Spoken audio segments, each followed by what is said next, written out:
What's up guys, it's Pliskin here, and you know what, I've been trying to make like 3 different videos in the past week, but Halo Infinite just keeps on creeping up in my mind like.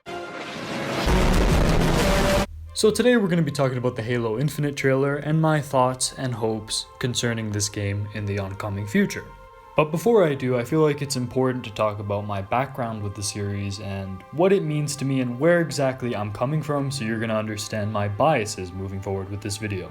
My first game was Halo Combat Evolved. I started seeing my uncle play this when I was around 3 years old, and I started just picking up the controller and messing around with it, not nearly understanding anything that was going on. However, I had fun with this as a kid, and as I got older I became more and more attached to Combat Evolved. Of course, I've played Halo 2 as a kid, Halo 3, all of those, but Combat Evolved is easily my favorite just because it has the most nostalgia value and because of reasons that I'm going to be talking about later on in this video. So I want you guys to know that, yeah, some of my ideas might be really purist, but it's not going to be in the Halo 3 sort of way like most YouTubers are doing, because I'm going to take a lot of my opinions, my thoughts on how the Halo formula should be from Combat Evolved. So whether that's a good thing or a bad thing to you, well, now you know. So I'm sure from just me saying that, you'll know that I'm very happy with the basic premise of Halo Infinite, as it's taking Halo back to that very simple you against all odds, except it's adding a little more modern flair to that. And by that I mean with the pilot character. 343 has made it clear that he's going to be a big character in the story and have a decent role, so I'm getting major God of War / Last of Us styled cutscenes with this character featured in it, and you know what? I'm all for that. I'm all for gripping, grounded conversations. I think that's going to be a welcome addition to the formula, and everything I've seen of this guy so far, I like. When I was a kid playing Combat Evolved, I always, saw Foehammer as this glimmering hope or this comforting voice. Of course you had Cortana the whole time, but when you saw that Pelican coming in, you knew you were getting some support and you stopped feeling so alone. So if Brohammer can start doing the exact same thing that Foehammer used to, I'm looking forward to it. I'm satisfied so far in that regard. Now, in regards to 343's 10-year plan with story-related content being released, I see a lot of story-related DLC that'll bring back characters new and old from the franchise and have us be able to interact with them. But I think upon launch, this guy is going to be the meat of the story, so that seems really cool. And in terms of those story DLCs that are going to be released periodically over the course of the next 10 years, I think some of them are going to be good, some of them are going to be bad. There's always dips in quality with this, but as long as they really hit it on the mark with what they release at first, they got me hooked. The only thing that would really shake my faith in regards to the story content ruining the game is how they handle the monetization with these added story bits, but we're just going to have to wait and see before we can start talking about that. So instead, let's start talking about the stuff that we have seen. For example, the common gripe with Sprint. Now, I'm nowhere near as flustered about this as most people, however, I really don't think that it's a necessary addition to the formula. I mean, yeah, a lot of people argue, oh, but the map is so much bigger now. How are we going to get across it? Well, I'm sure right now you can see Chief in a vehicle, right? You can see him sprawling across this huge map in a vehicle, right? And it's not like we've been doing this for, since Combat Evolved. So yeah, you can throw Sprint in there, it's not going to bother me too much in the campaign. However, I really don't feel it's necessary. Where I feel it becomes a concern though is in multiplayer. Sprint in Halo multiplayer truly ruins the methodic, slower paced formula that Halo can really boast, that differentiates it from other shooters. I mean, that's part of the reason why Halo has such an iconic vehicle base, right? To make up for that slower movement. And it adds balance that you move slower when you're not in vehicles versus when you need to zip across a big wide open map. It gives a reason and a purpose for vehicles being there. And I feel like this also translates to what I'm going to talk about next, the guns. Almost every video you see will have a complaint about the new pistol and the new shotgun that's featured here. And many people are going to be saying stuff like, well, if you're going to add in new guns, you have to keep the classic designs. And I disagree with this. While I prefer the classic designs absolutely, I don't feel like we need an oversaturation of weapons. Let me explain. Far Cry 4 is an awesome open world game. Take a look at my channel and you'll see me giving love to it. In Far Cry 4 you have three main shotguns: the pump action, the lever action, and the Spaz 12. The pump action deals great damage but only at closer ranges. The lever action slightly extends this range, and the Spaz 12 turns you into an invincible beast at close to mid-range with most enemies. Now each of these shotguns are satisfying to use and look great. However, Far Cry 4 suffers from an issue by including all three of these shotguns. Only one of them is really worth your time. The only reason the player doesn't immediately pick up the Spaz 12 and disregard the other two shotguns is because you have to unlock the Spaz 12. And while yeah, that does lend itself to a good sense of progression, it really creates a lot of wasted space in terms of the sandbox that's in Far Cry 4. Because why would I use the other two shotguns when I could just murk everything with the Spaz 12? So this brings us to Halo Reach and Halo Reach's sandbox. Like Far Cry 4 and like a lot of the newer Halo games, I mean even the older ones like Halo 2, there's a lot of guns that fulfill the same role as other guns featured in the game. Now, let's keep this simple and let's just talk about the role of the DMR within Halo Reach. Now, a DMR can be classified as a mid to long range rifle. And of course there's only one weapon called the DMR in Halo Reach, however there's multiple weapons that function like it.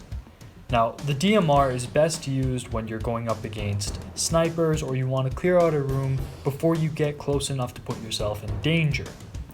However, the DMR weapon here is not the best choice for this. The best choice to play this way would be the Needler rifle. It does everything the DMR does, however, it does more damage. So if you're in campaign and you're on legendary or heroic difficulty, of course you're going to gravitate towards the needle rifle over the DMR because the Needler rifle will just give you the better chance of survival every time. Higher damage, quicker fire rate, less recoil. It's just better than the DMR.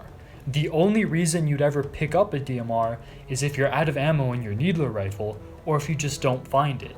So while yeah, the needle rifle being more rare and being considered more so a power weapon does kind of balance this out, however, I do feel like even in Halo Reach, a game I love, in fact I'd probably say it's my second favorite Halo game, I feel like there's still wasted space in the sandbox. For those of you who need a more contemporary example, take PUBG with the Mini 14 and the newly added MK12. They both do the same thing, however the Mini 14 just does it better. So there's not a lot of incentive to really use the MK12. Now let's compare this to Combat Evolved, a game that barely has 10 weapons featured in it. You are constantly having to make choices between long and close range weapons, weapons that stun shields, weapons that do damage to direct health, your balance of these weapons as you can only pick up two for the different situations you're going to be going into. For example, the Needler is great for close range, very quick kills. The sniper rifle is great for dispatching stronger enemies that would otherwise tear you apart in a straight-on fight. The pistol functions as the only DMR type weapon, meaning you're going to be relying on this for a lot of your mid-range encounters.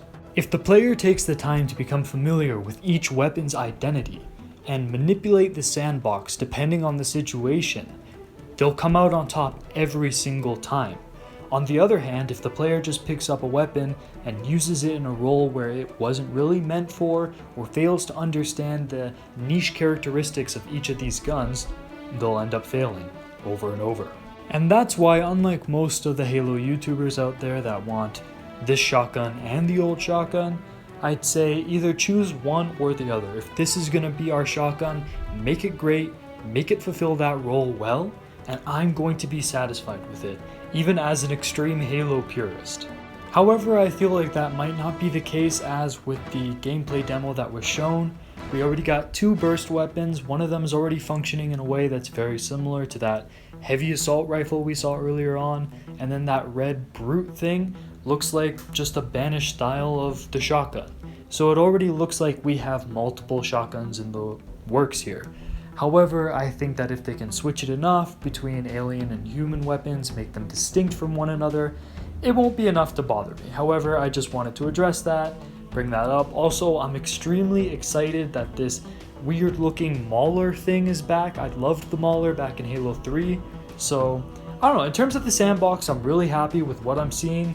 There's one gun that really tends to bother me, which is the pistol. It really does look like we're going back to that Halo 2 styled really weak pistol.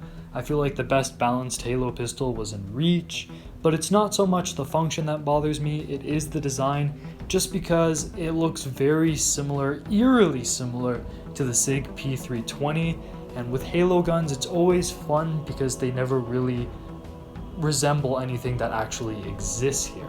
However, when I saw Chief whip this thing out, it just brought me back to my time in Warzone when I was going around with the M17.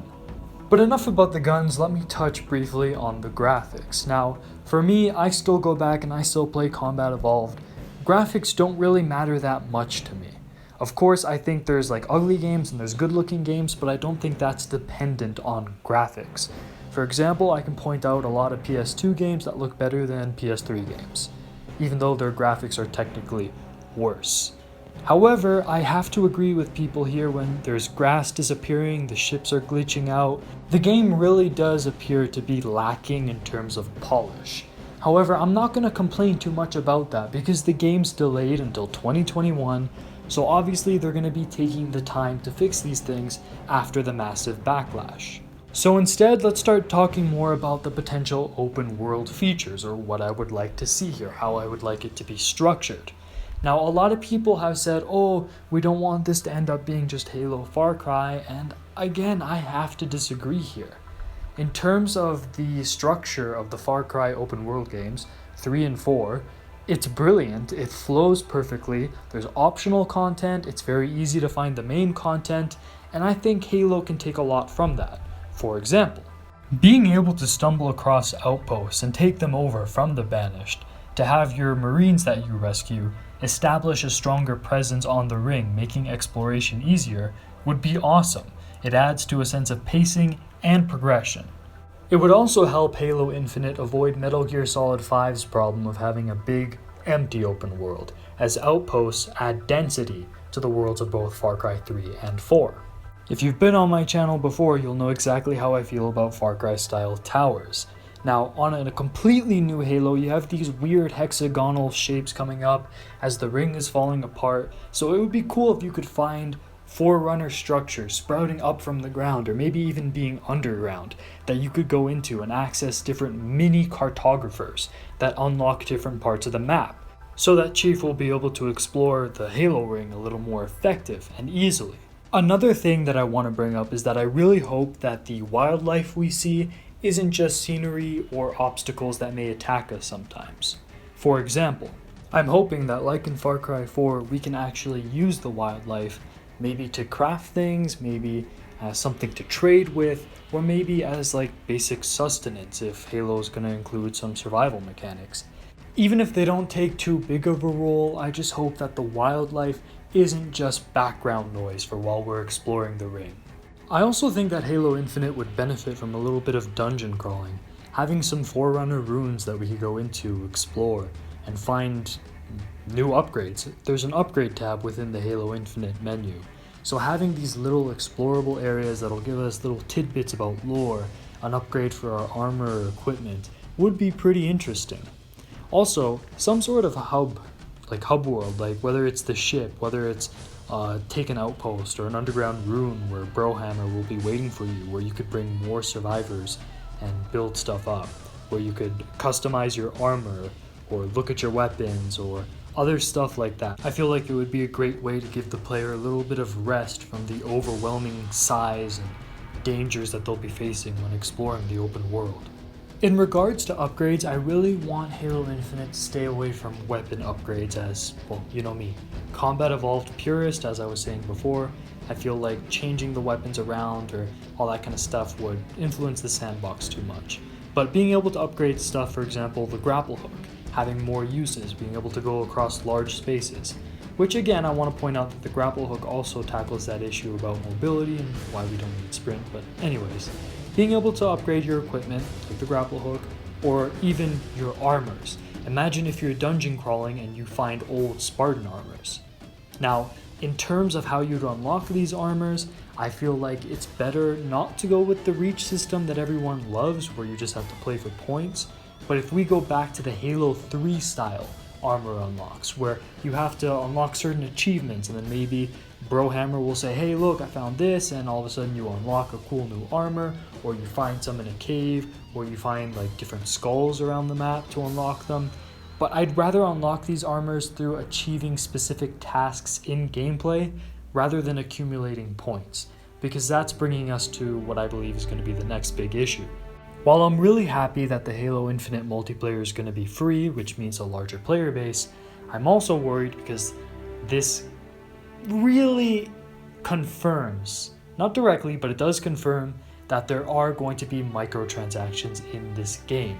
And I really don't want to see armors get monetized, because that's just going to take away from so much of the pleasure of exploring and just playing Halo. Like other free-to-play multiplayers like Warzone or PUBG, they include those microtransactions. And if they can just keep them to stupid weapon skins or armor skins that you can buy during the matches in multiplayer, fine. But be very careful with this 343. I know every company has to shove in microtransactions in one way or another, but please, you can very easily ruin the game if you mess with the armor progression. Now, because I want to keep this video mainly positive, I'm going to leave worrying about microtransactions and keeping up with that to other YouTubers. Instead, I want to start talking about some of the stuff from older Halo games that I'd really like to see return in Infinite. I really want to see the return of Hayabusa armor, and I really want it to have a cool unlock way like in Halo 3 with the skulls and how you have to get all of them. It's such a cool armor, and I haven't seen it since Halo 3, so 343, if you're going to oversaturate the game with something, stuff it full of armors and give me my Hayabusa. I know this isn't very original, but I think everyone at this point wants to see dual wielding return. It was such a cool mechanic, added so much more depth to the gameplay, so 343 might want to think about adding that. Lastly, I want to see the return of an underrated feature from Reach, in which, yeah, Bungie allowed us to play with the new armor abilities and all of that stuff, but for the classic Halo purists like myself, they allowed another mode where you can select it in matchmaking or split screen versus, where you can lock it into a classic multiplayer deathmatch, where you have all of the limitations and benefits from the original Halo game style of multiplayer. So giving us that choice would be awesome. Now, to wrap this up, this video would not be complete if I didn't talk about what I think about The Banished. Now, I didn't play Halo 2. In fact, I haven't played a lot of the newer Halo games since 5, because I didn't pick up 5. I got a little disappointed with 4, and I just became really disheartened with the series. However, from what I've seen in this trailer and lore videos, they're pretty cool. They're a lot more interesting than the Halo 4 style Didact Forerunners and Prometheans. The chieftain here, I forget what his name is, but the way he's challenging Chief and he's like excited for the battle, like he doesn't really care who wins, but he just wants to have his one-on-one with this legendary warrior.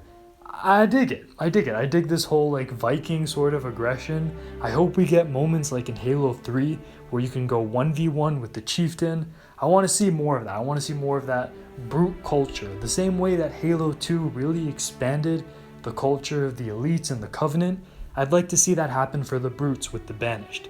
And from what I've seen like online on YouTube, Halo Wars 2 really did that for the brutes. So I'd like a mainline Halo game to really continue that here. I think that would be awesome, and I'm really excited to go up against them. If anything, it's interesting to have an opponent that really shares your enthusiasm to fight them. So I got extremely high hopes for the Banished, and I'm really glad that 343 is taking the story and the antagonists in this direction. So guys, I am really excited for Halo Infinite. I cried when I saw the trailer because I really feel like it's bringing Halo back to where I want it to be. At the same time though, I'm so scared, I'm so worried, because the last time I got excited for a game like this was when Phantom Pain was coming out, and we all know how that went down. So I'm gonna be cautious, I'm gonna wait and see, I'm gonna watch the trailers, I'm gonna wait till I see some reviews come out, not from Metacritic or any of that kind of crap, from YouTubers that I trust. I'm gonna wait till after it comes out, the state it's released in. I'm gonna take my time with this. Like with many people, 343 really has to earn back my trust. We've been burnt way too many times, not just with Halo, but with a lot of games. So we're gonna take our time, hope this thing goes good, and that's gonna be that. But anyways, guys, this has been Pliskin and my thoughts on the new Halo Infinite. What do you guys think? Let me know down below. Are there any things you're looking out for? Are there any things you're worried about? Or do you just think it's gonna be terrible? Let me know. Leave a like, subscribe, over and out.